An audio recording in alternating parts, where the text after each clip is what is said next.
Here's what happened. I want to say Thursday or Friday of last week, I saw a conversation between Simon Sinek and Stephen Bartlett where the theme was Gen Z, is this the least resilient generation? And what Simon mentioned in there is what sparked this question for this conversation and caused me to go down that rabbit hole of hard conversations and looking at that all across the internet.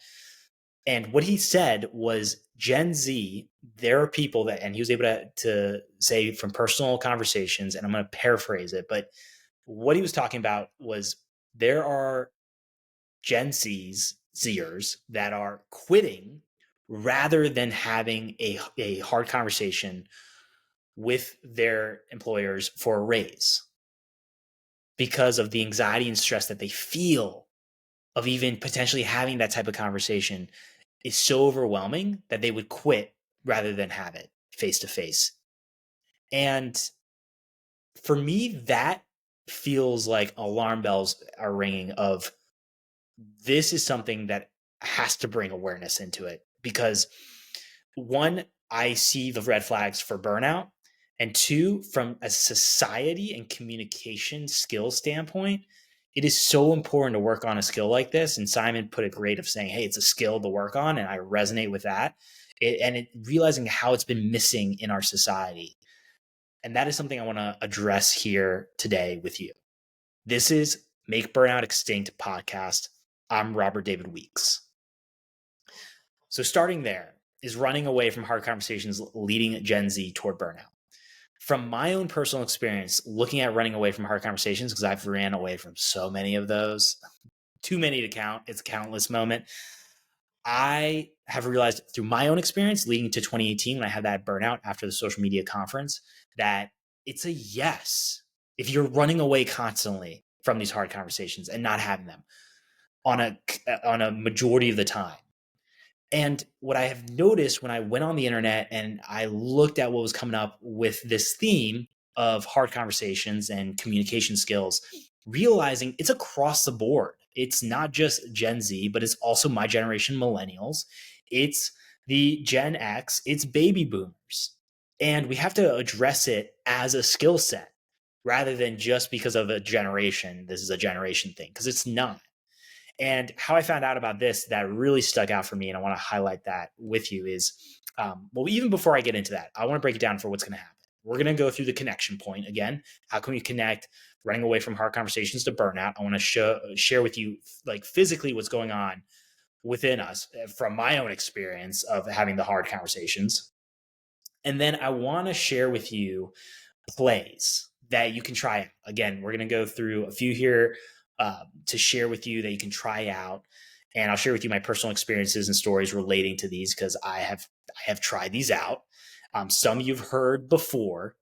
And I want to create a space where you realize you are also not alone in this. If you struggle with this skill set, know that I personally it's been a skill set I have worked on. I came from an embarrassing place with this of almost non-existent to then getting to a point of feeling way more comfortable of having the hard conversations that need to be had.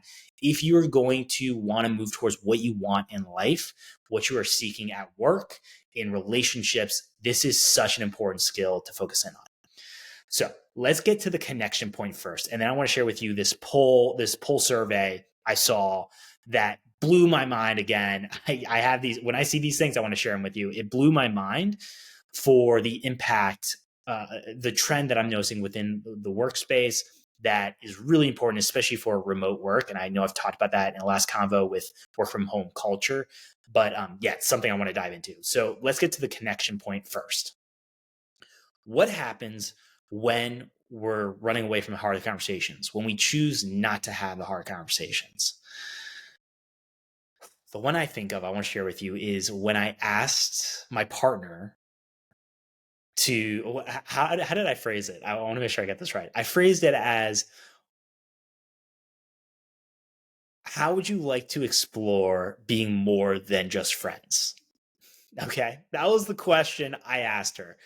And what happened, for context here, I remembered, so we decided to travel together as friends. This is how I was able to get out of my parents' house and feel like I'm living that nomadic lifestyle. Was a feeling, being able to travel from place to place. Now with work and both of our lives, that's becoming our reality. And it comes with a lot of challenges. In that moment at the beginning, we were friends. And I remember we were in Austin, Texas, and we were a few days into it. And even before that, I had a friend ask me when I was going to Austin, we were going to spend 30 days together, and then we're going to have another 30 days in Asheville, North Carolina. I remember the friend at the time saying, hey, like, are you interested in her rather more than just friends? Because there's that argument of can you just be interested if in someone, let's say for me, like I'm interested in women, like, and you have girlfriends, is it really possible to just be friends with them, or is there an attraction there? So we're diving into that whole argument of like, can we just really be friends? Oh, and she asked me that question of like, are you interested in her more than just friends? And at the time, like I wasn't even thinking about that. But then when he said it, like hit me. I'm like, yeah, like in my gut, I'm like, oh yeah, like I'm interested.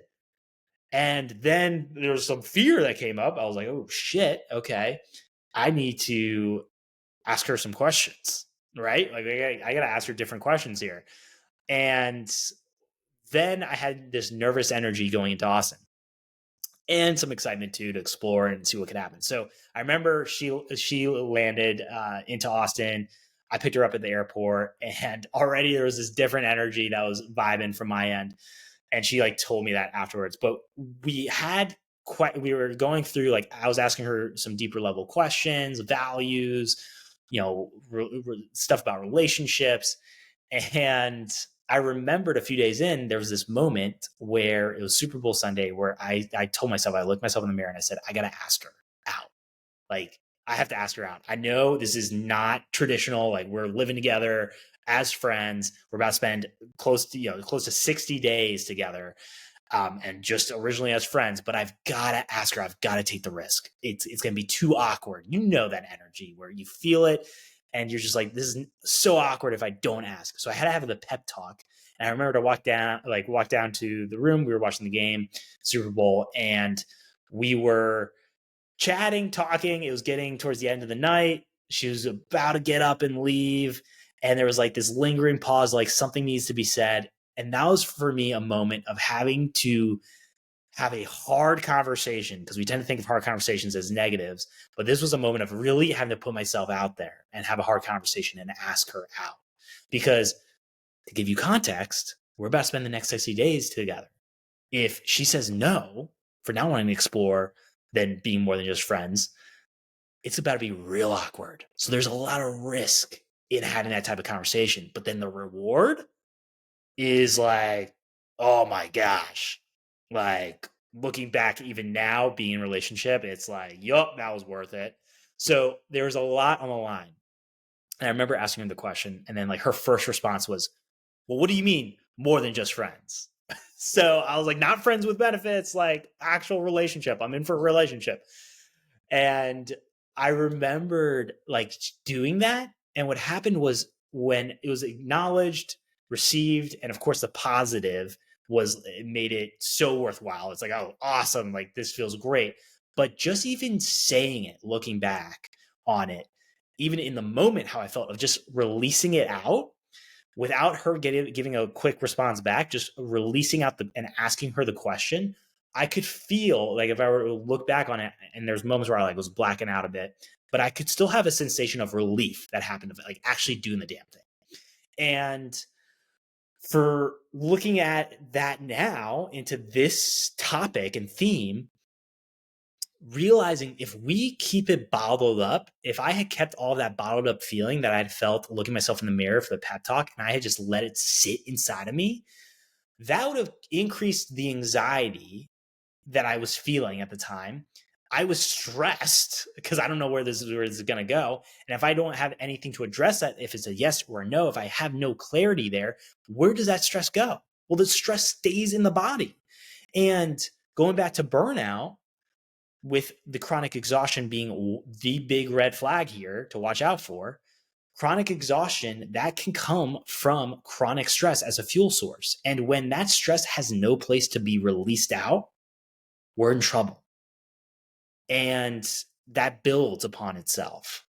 So by being able to have hard conversations and to release that energy and to get clarity on an assumption that you're making that you may have in your thoughts as to how this is going to go, being able to have that release is going to help to reverse you on the direction of moving towards burnout and to reverse course and move towards making burnout extinct. So that is the connection point.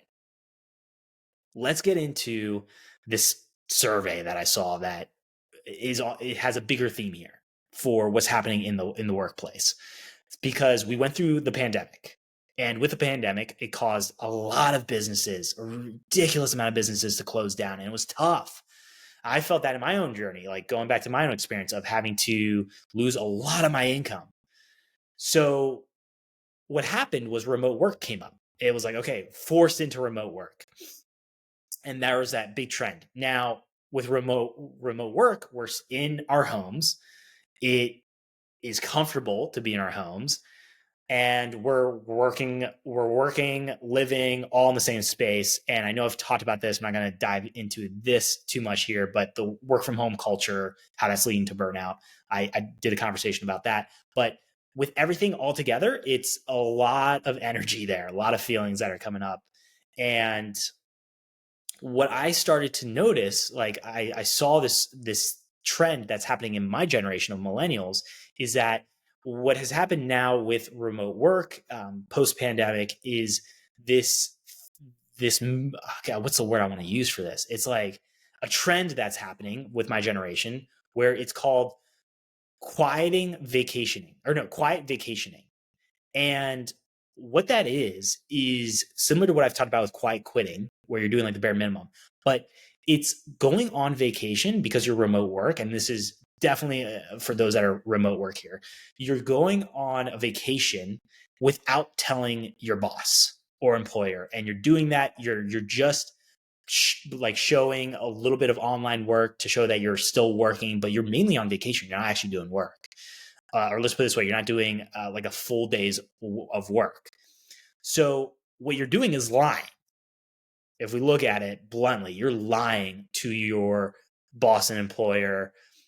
Well, actually, no, I'm gonna correct that. You're not even lying. You're just not telling you're not transparent.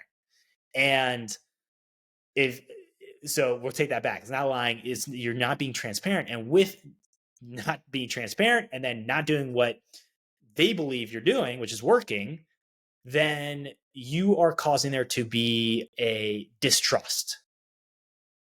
And what I saw with this survey really blew my mind. I get where it's coming from. I understand where it's coming from, especially in an environment where there's not open, transparent communication from a manager position or a leadership position to the rest of the team. So I get it. I get where this could come up. But what happened was it was a survey done by Harris Poll survey. Over 1,000 American workers were polled.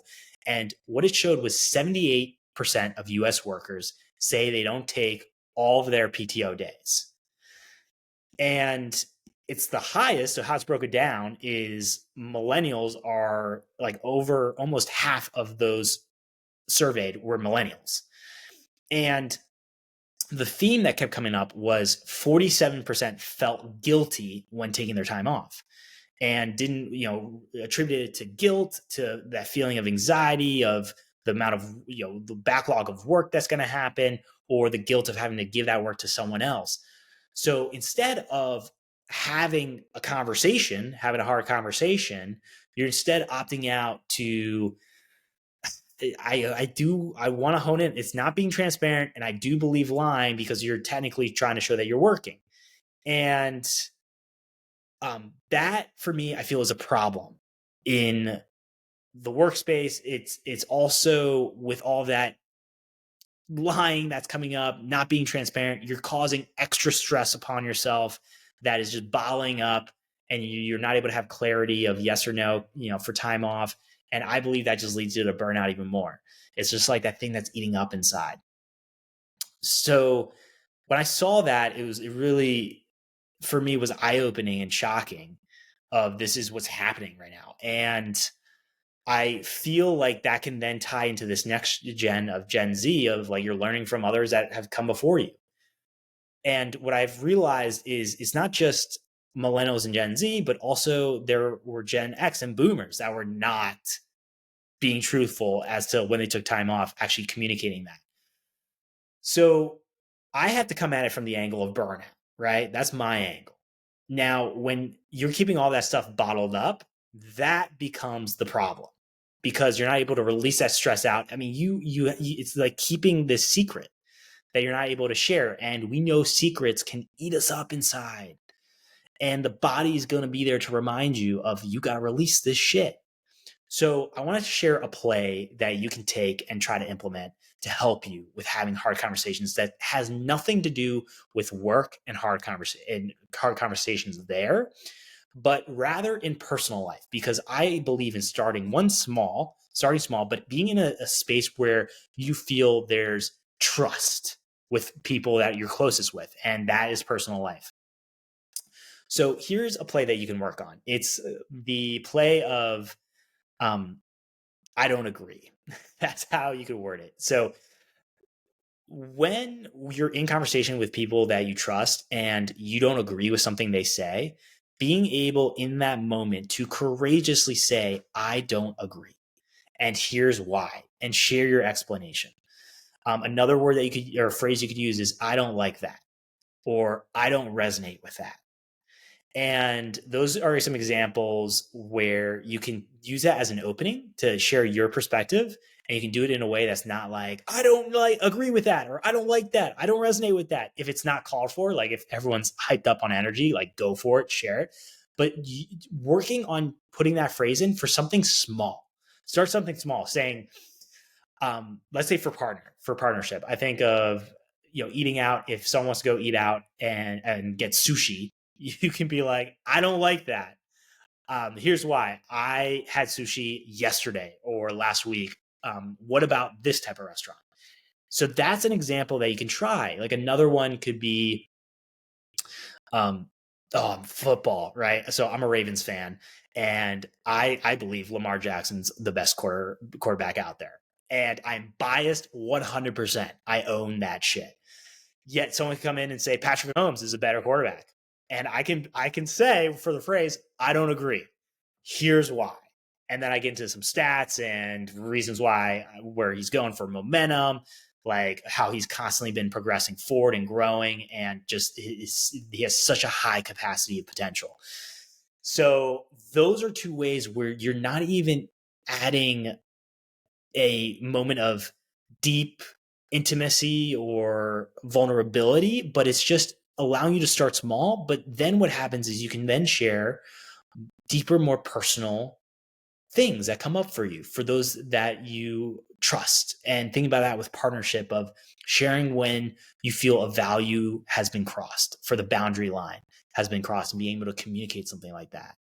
If that's letting letting a coworker know of how you felt hurt by what they had said to you when it came to that project, and explaining how you are, for let's say a work project, being able to share why you're running behind on the work project, being able to have all of these moments to work on having those hard conversations is going to be really important for you.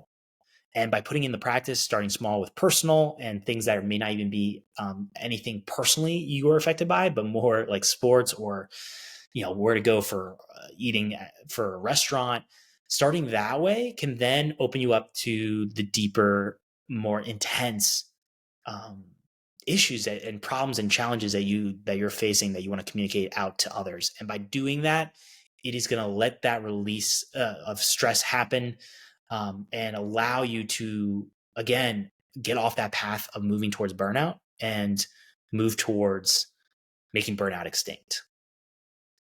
And I get it. So there's a few things that come up with this. One is that guilt. I understand you on that guilt, because we don't want to burden other people. We don't want to feel like we are making them uncomfortable. And when it comes to that, for me and the people pleaser in me, I know what happens there is I start to slightly start to diminish my own well-being. And like I start to like chip away at my own well-being because I know something has either crossed my values or I felt I've been disrespected in some way. And yet I am choosing not to share that and hold on to all that stress, that anger, maybe that anxiety, and allow it to just fester up inside of me rather than communicate that out. And that becomes a problem. That's where it leads to burnout. That's where it led for me for 2018. And the other thing that happens is then I create unhealthy patterns. And there's one pattern I want to highlight that is something that you may have experienced before. But for me, what happens is when I have uncertainty, like fear that comes up, a lot of stress, overwhelm, what I can do as a way to cope, this was something that I had learned early on that has been something I've been working on, reversing, but also honoring their strengths in this, is I would get into this pattern of cleanup and getting rid of things. So how that looked was, okay, if I got stressed out, how I would release is cleaning the fridge or cleaning the house, like the bathroom, the floors. Like cleaning was the way I would just release that stress out until it passed or until I suppressed it enough where it wasn't a focus for me, and then I could get back to my day to day. Other way that I was doing this within my personal and business life was money. Like I would, when I got overwhelmed, stressed, I would spend all the money to get it to a point where it's zero for the bank account or negatives with with the bank fees. And then all of a sudden I'd be like stressed again to go and make more money so I could get more money and pay my bills and all that. So it became that weird cycle of stressed that caused me to get the bank accounts to zero, then more stress to try to make more money. And it was vicious. And so that was one way. And then the other way was distancing myself from people. When I got stressed, overwhelmed, all consuming, like I needed to take space from people. And so I had to have my own space. But what that became was a habit of constantly pushing people away. And I want to highlight another play that you can try out. Because when I looked at that in my life, that sucks. Like that is a sucky life. And when we can feel that buildup and we're releasing it, but in that same moment as we're releasing it, we are losing connection with others or we're getting ourselves in a worse situation financially, that just compounds the problem of all of that stress and overwhelm. Because yes, it could be productive in some ways. Like I was able to have a very clean house, very clean business systems. I decluttered a lot of the personal items. Like all those things are helpful, but then there's another side to it too. And when the play that kept coming up, and I've taught about this play before, that I was struggling with in those moments when I looked back, and this just happened this past week of realizing that controlling pattern I had over the years and how it hasn't served me in the areas that hasn't served me and looking to make a change in those difficult areas. What keeps coming up for me as a way to work through that is asking for support. Coming back to the beginning of hard conversations, when we ask for support, that opens up a door for hard conversations. You can say, hey, I really need to talk to you right now. I am going through some overwhelm with what we talked about and what you shared with me yesterday. And it's not sitting well for me. And I want to be able to talk it out more with you. Do you have some time to be able to talk it out right now? That goes from a yes to then let's have a conversation. And that becomes a doorway to dive deeper, to then share the challenges, the stress that's building up for you, communicate that back where you felt the value, where you feel your value is being missed when it comes to, let's say, a promotion, being able to communicate that. But there's a way to go about this skill that I feel has been missed in a lot of moments and a lot of times for people. And Simon brings this up really well, where it's less of the demand. We're not here to demand something of someone or demand that we've been wronged or that you need to hear all of our issues and not respond back. But it's important to have an open conversation, to have a conversation rather than a list of demands. And I love how he had put that, where we've lost that of actually having conversations, of being able to listen fully without interrupting, and to be able to then be heard fully without interrupting. And so listening becomes such an important skill as well on this, that I want to highlight right now, is if you can listen to someone when you are getting feedback after you've asked for support, and just listen. Not, your ego may get hit a little bit if they're pointing out bluntly a truth. You may have things come up for you, but just listen all the way through. And then you can, if you don't agree, be able to communicate that. So that would be play number 2 to try out. And then number 3 is something I've come back to a few times now. And I again want to highlight it. You're starting to see a trend here. Like, it doesn't take much for the actual different plays to help us to move away from growing the burnout beast and move towards making burnout extinct. However, it's the consistency over time with these reps that becomes really important. And this one I want to highlight again for you is being proud. Give yourself the gift of being proud. And what I mean by that is, when you ask for that support, when you don't agree with someone and you're able to do that in a not confrontational way, but just in a sincere and caring way of, I don't agree, this is why. Whenever you do those, celebrate the action of doing that, because again, it reinforces for the body that this is something to focus in on and to continue to work on and grow.